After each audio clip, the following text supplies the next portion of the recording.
اس اللہ نے جو اس کائنات کو تخلیق فرمایا ہے، اس میں اس کی تخلیق کا کلائمیکس انسان ہے۔ اس کی میں تفصیل ذرا بعد میں بیان کروں گا، ابھی یہ مضمون ختم ہو جائے۔ تخلیق کا کلائمیکس انسان، اس انسان کی یہ زندگی جو ہے، جسے ہم اپنے محدود مشاہدے کی وجہ سے سمجھ بیٹھتے ہیں 60 70 80 برس، کوئی بہت بوڑھا ہو گیا 90 برس 100 برس، کوئی 100 کراس کر گیا تو اخبار میں خبریں آ جائیں گی، بس نہیں، یہ انسان مسجود ملائک بنایا گیا، یہ کلائمیکس ہے اللہ کی تخلیق۔ اور ایک خاص بات نوٹ کیجئے، اللہ نے فرمایا خلقتہ بیدی، میں نے اسے اپنے دونوں ہاتھوں سے بنایا۔ دونوں ہاتھ کون سے ہیں؟ ایک عالم امر ہے اور ایک عالم خلق ہے، تو ابھی میں بتاؤں گا آپ کو۔ اور یہ عالم و خلق یا اللہ کی ذات میں جمع ہے یا انسان کی ذات میں جمع ہے۔ باقی پوری کائنات میں یا کوئی شے ہے تو عالم خلق کی ہے، یا دوسری ہے تو عالم امر کی ہے، دونوں چیزیں جمع ہیں اللہ کی ذات میں اور انسان کی ذات میں۔ اسی لیے حدیث ہے ان اللہ خلق آدم علی صورتہ، اور یہ حدیث ابو ہریرہ سے ہے رضی اللہ تعالی عنہ، اور بخاری اور مسلم دونوں میں اللہ نے آدم کو اپنی صورت پر بنایا ہے۔ اب اس سے اونچا مقام کیا ہوگا؟ کیا ایسی عظیم ہستی کی زندگی بس 40 50 60 70 80 برس؟ اس میں بھی کچھ حصہ تو بچپن کا گزر گیا، ابھی ہوش ہی نہیں، شعور ہی نہیں۔ بعد میں بھی 80 کے بعد ہو 70 کے بعد ہو تو انسان کے جو ہے حواس ٹھیک نہیں رہتی، داعش ختم ہو جاتی، لیکن اللہ یعلم ما فی علم شیئا، علم ختم ہو جاتا ہے۔ نہیں، قرآن کیا بتاتا ہے؟ یہ بات وہ ہے جو افسوس ہے، صد افسوس، کہ آج بالکل ذہنوں سے خارج ہے۔ انسان کی زندگی بہت طویل ہے، بہت طویل ہے، بہت طویل ہے۔ علامہ اقبال جو کہتے ہیں تو اسے پیمانہ امروز و فردا سے نہ ناپ، جاویداں پہم دماں ہر دم جمع ہے زندگی۔ کیا یہ ایسے ہی بڑھ ہانک دی ہے ان میں؟ نہیں، یہ قرآن کا مطالعہ ہے۔ 5 زندگیاں ہیں انسان کی، جن میں سے 2 ان میں سے ڈورمنٹ ہیں، سوتے ہوئے گزری ہیں، اور 3 ایکٹیو ہیں۔ سب سے پہلے انسان کو عالم ارواح میں پیدا کیا گیا، صرف روحیں تھی، جسم نہیں تھا،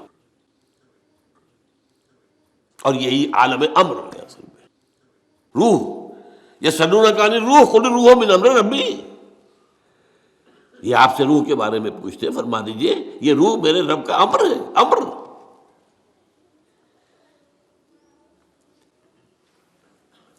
اس کے بعد اسی عمل کے دوران، اسی روحانی زندگی کے دوران عہد لیا گیا، الست بربکم قالوا بلی۔ ساری ارواح، آدم سے لے کر آخری انسان جو دنیا میں آئے گا، سب کی ارواح موجود تھی، میری، میرے والد کی، میرے دادا کی، پردادا کی، سگڑ دادا کی، آدم تک، اور میرے بیٹے کی اور پوتے کی اور پڑ پوتے کی، اور آخری انسان جو آئے گا دنیا میں اس تک، تمام انسانوں کی ارواح۔ الارواح جنود مجندہ، حدیث میں الفاظ ہے، لشکروں کے لشکر، تمام ارواح انسانیہ پیدا کر دی، لیکن جسم کسی کا نہیں تھا۔ ان سے عہد لیا گیا، الست بربکم قالوا بلی، کیا میں نہیں ہوں تمہارا رب، مالک، آقا، حاکم، پروردگار؟ سب یقیناً ہے اللہ، تو ہی ہمارا حاکم ہے، پروردگار ہے، عالم۔ پہلی زندگی یہ ہے۔ اس کے بعد سلا دیا گیا۔ نیند اور موت میں زیادہ فرق نہ سمجھیے، موت جو ہے وہ بھی ایک طرح کی نیند ہے، اور نیند بھی ایک طرح کی موت ہے۔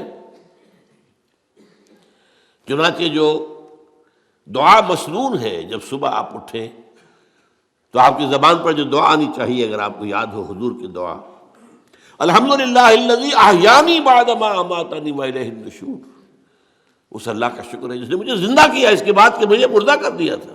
نیم مردہ ہوتا ہے انسان جب اس کا شعور ہی نہیں. تو یہ در ہے. اور موت جو اب آنے والی ہے، موت معدوم ہونے کا نام تو نہیں ہے. مردہ پڑا ہے، زندگی تو نہیں ہے، لیکن یہ کیا معدوم ہو گیا؟ معدوم ہے، موجود ہے. اور دوسری بات یہ کہ ہمارے علم کے مطابق تو یہ ہے کہ ادھر سے ادھر منتقل ہونے کا نام ہے موت. ہم تو انتقال کہتے ہیں نا. بھائی آپ لاہور سے کراچی منتقل ہو گئے، اللہ اللہ خیر صلی اللہ، آپ ایک عالم سے دوسرے عالم کے منتقل ہو گئے. عالم دنیا سے عالم برزخ، عالم برزخ سے عالم آخرہ. تو پہلی زندگی عالم ارواح میں جبکہ ہمارے پاس جسم نہیں تھے، پھر سلا دیا گیا، یہ دوسری زندگی ہے، لیکن یہ موت کی کیفیت یا نیند کی کیفیت ہے. پھر ہماری تیسری زندگی آئی ہے اس دنیا میں رحم مادر میں، جب حیولہ بنا ہے اور 120 دن کا جنین ہو گیا، امبریو ہو گیا، پھر اللہ فرشتے کو بھیجتا ہے. یہ حدیث ہے حضور کی اور متفق علیہ روایت ہے. بدقسمتی سے جو چیزیں ہمارے مادی ذہن سے ٹکراتی ہیں ہم انہیں قبول نہیں کرتے. مادیت کا اتنا غلبہ ہے کہ جو چیز بظاہر اس مادی کیفیات اور مادی قوانین اور ضوابط کے تحت نہیں آتی ہم ان کو ریجیکٹ کر دیتے ہیں، حالانکہ وہ عالم ہی اور ہے، یہ عالم اور ہے. روح اس مادی عالم کی شے نہیں ہے. حدیث میں آتا ہے، حضرت عبداللہ ابن مسعود رضی اللہ تعالیٰ عنہ کی روایت ہے کہ رحم مادر میں 40 دن وہ جو امبریو ہوتا ہے وہ نطفے کی شکل میں ہوتا ہے، پھر 40 دن علقہ، پھر 40 دن مضغہ، ثم یرسل الملک فینفخ فیہ الروح، پھر فرشتے کو بھیجا جاتا ہے اور وہ فرشتہ اس میں روح پھونکتا ہے. یہ اس کی تیسری زندگی شروع ہو گئی ہے. یہ جس کی زندگی ہے روح جمع جسم، یہ ہماری حیات دنیاوی ہے. روح جمع جسم. اور زندگی کون سی ہو گئی ہے؟ تیسری، عالم ارواح کی. پھر وہ کولڈ سٹوریج میں جہاں سلا دیے گئے، ڈمپ کر دیے گئے. پھر یہ دنیا کی زندگی 70-80 جو برس آنے ہیں. پھر موت آئی. چوتھی زندگی شروع ہو گئی، عالم برزخ. وہ زندگی ہے، موت نہیں ہے. اس کو تو سب مانتے ہیں. عذاب قبر ہم مانتے ہیں، قرآن سے ثابت ہے. بعض لوگ یہ سمجھتے ہیں کہ شاید قرآن میں ذکر نہیں ہے، غلط بات ہے، لیکن میرے پاس زیادہ وقت نہیں ہے. برزخ کے اندر زندگی کی ایک کیفیت ہے. اس کے اندر جیسے کہ ہمارے یہاں بڑی ویسے چھڑ گئی ہیں، حضور کی زندگی کیسی ہے؟ آیا ایسی ہے جیسے دنیا میں تھی یا اس سے کچھ مختلف ہے؟ تو میں کہا کرتا ہوں دنیا کی زندگی تو اتنی اچھی زندگی نہیں ہے. حضور کو جو زندگی ہے عالم برزخ میں، اس کا تو ہم تصور بھی نہیں کر سکتے. اس عالم برزخ میں کہا گیا شہداء کو وَلَا تَقُولُوا لِمَن يُقْتَلُ فِي سَبِيلِ اللَّهِ أَمْوَاتٌ بَلْ أَحْيَاءٌ وَلَٰكِن لَا تَشْعُرُونَ. اللہ کی راہ میں شہید ہو جانے والوں کو اموات مت کہو، مردہ مت کہو، زندہ ہے. تمہیں اس کا شعور نہیں. ہمیں شہداء کی زندگی کا شعور نہیں. پھر صدیقین اوپر ہے، پھر انبیاء ان کے اوپر ہے، پھر رسول ان کے اوپر ہے، سب سے اوپر سید المرسلین ہے. کیا زندگی ہوگی؟ ہم کیا تصور کر سکتے ہیں؟ ما لا عین رأت ولا اذن سمعت ما خطر علی قلب بشر. بہرحال پھر یہ چوتھی زندگی آ گئی. پھر آئے گا، پھر سور پھونکا جائے گا، اور پھر فَإِذَا هُمْ قِيَامٌ يَنظُرُونَ، تو سب زندہ ہو کر دوبارہ کھڑے ہو جائیں گے. وہ یوم القیامہ ہوگا، کھڑے ہونے کا دن. اور اس سے ہمارا 5واں دور شروع ہو جائے گا، حیات اخروی.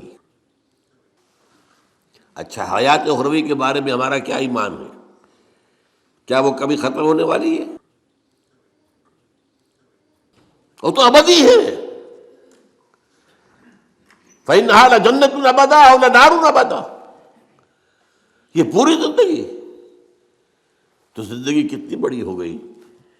تو اسے پیمانہ امروز و فردا سے نہ ناپ، جاویداں پہم دواں ہر دم جواں ہے زندگی. البتہ ایک کام کیا کیا ہے اللہ نے، یہ جو دو موتوں کے درمیان زندگی آئی ہے، پہلی موت جو کہ ہم عالم ارواح سے اس کے بعد سلا دیے گئے، موت آ گئی نا، پھر اللہ نے زندہ کیا، پھر جو ہمیں موت آنے والی ہے میری اور آپ کی، ان دو موتوں کے درمیان ایک زندگی کا حصہ کٹ گیا اس میں سے۔ یہ لمبا پروسیس، وہاں سے وہاں تک، مبدا و معاد،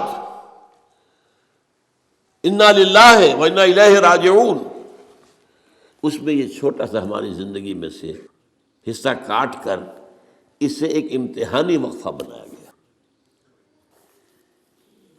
خلق الموت والحیات لیبلوکم ایکم احسن عملا، اس نے زندگی اور موتیں تخلیق کی ہیں تاکہ تمہیں آزمائے کہ کون ہے تم میں سے اچھے عمل کرنے والے۔ یہ امتحانی، اس کو بھی اقبال نے خوب کہا ہے، ملزم ہستی سے تو براہ مانند حباب، اس زیاں خانے میں تیرا امتحان ہے زندگی۔ اب امتحان 3 گھنٹے کا بھی ہوتا ہے تو وہ 30 سال کا بھی ہو سکتا ہے، یہ تو ایک کوانٹیٹیو ایلیمنٹ ہوا، امتحان ہے، ٹیسٹنگ از ٹیسٹنگ۔ یہ حیات دنیاوی امتحان ہے، ملزم ہستی سے تو براہ مانند حباب، اس زیاں خانے میں تیرا امتحان ہے زندگی۔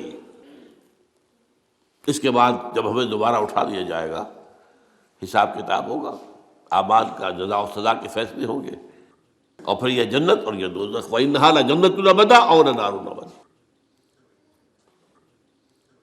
یہ حیات ایک ایمان باللہ اور ایمان بالآخرہ، ایمان بالآخرہ کے ضمن میں پورے حیات انسانی کا ایک تصور جو ہے سامنے لانا ضروری ہے۔ سبحان اللہ والحمد للہ